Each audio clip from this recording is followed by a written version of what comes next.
All right, everyone, we have another tall tale from Joe Biden. He's got a long track record of doing this, especially in an academic sense. He's repeatedly made things up about his life that didn't always make sense. We've got the corn pop story, and that might actually be true. That's the funny part, which indicates that Joe Biden threatened a black dude with a pool chains. That becomes even funnier. Link in the description, archived, of course. This is the ultimate Joe Biden tall tale so far. And he's quickly becoming like, yeah, the model for, you know, that relative. Everyone has the relative that tells the weird stories, and you're never 100% sure whether they're true or not. I've got, my favorite uncle is that relative from the last generation. I think, oddly enough, I'm probably that relative in my generation. So, you know, I do like to spin a few once in a while. You know, that relative that says weird shit. So all the kids want to sit next to them at the Thanksgiving table because they're never sure what bizarre story they're going to trot out. And then sometimes they troll their parents, and that's considered amusing. Yeah, that was my uncle, and that's pretty much me as well. His news story is that his uncle Bozy, as he terms him, his real name was Finnegan, he got eaten by cannibals in New Guinea, actually, during World War II. Now, the problem is that there's actually a record of this particular incident. There was a small plane, 4 individuals on it, including poor Uncle Bozy, and it went down north of New Guinea. It went down in the ocean north of the coast. They have recovered scraps of the plane, and there was one survivor that managed to get rescued, but they have not recovered the other bodies. The likelihood, so fact-checking Biden's story, probably false. I mean, it's possible. Maybe Uncle Bozy managed to float out of the plane and make it to shore, and then cannibals ate him. I mean, we can't say it's not true, but in all likelihood, he probably just died the second that the plane hit the water or drowned shortly thereafter. He also claims that the plane was shot down, but there's no evidence of this. For unknown reasons, the plane went down. We know that. There's parts of the wreckage have been recovered. But you don't have any of the other 3 bodies. You have no evidence of cannibalism and no specific evidence that it was shot down. It could have been mechanical failure quite easily. Joe Biden does this on a habitual and constant basis. Like when he talks about his college transcripts, and he's like, I was one of the top students. I'm a real high IQ man. And it turns out that he didn't take a course that he says he took. He didn't get the scores that he said he got. He doesn't have the GPA that he stated that he had. He doesn't have any evidence of this supposed high IQ test that he took back in college or high school or something like that. He says the weirdest shit all of the time.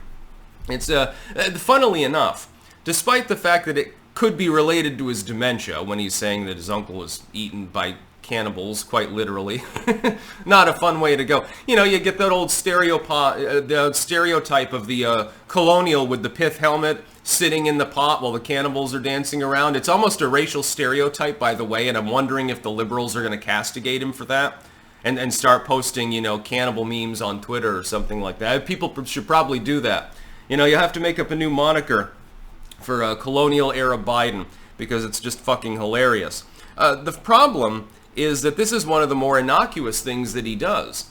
I'm much more concerned when he has a physical failing, like almost trips down the stairs of Air Force One, which is why he has to use the little kid's staircase now. They won't let him use the big staircase unless it's a very, very important event. And then they're holding their breath and clutching their chests like, oh God. They're having palpitations watching him slowly make his way down the stairs. Please don't trip, Joe.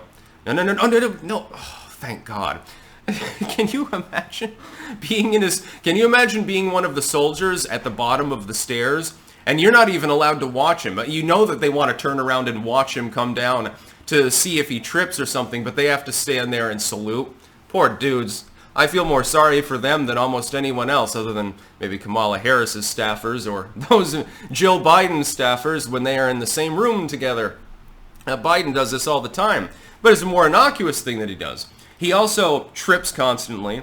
He's had multiple health issues. He violates the Constitution. He does all sorts of insane shit that's genuinely malevolent. But people fixate on him and his cannibal story.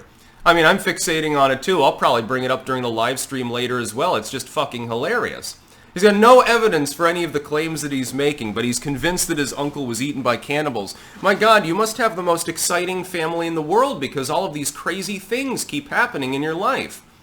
You're talking about you almost got caught by Corn Pop and his bad dudes and learned a lot about roaches at the same time. And, you know, your uncle was eaten by cannibals, and your dad was the most progressive man in the 1950s and said, oh, there's nothing wrong with two men kissing. They're in love. What a weird family.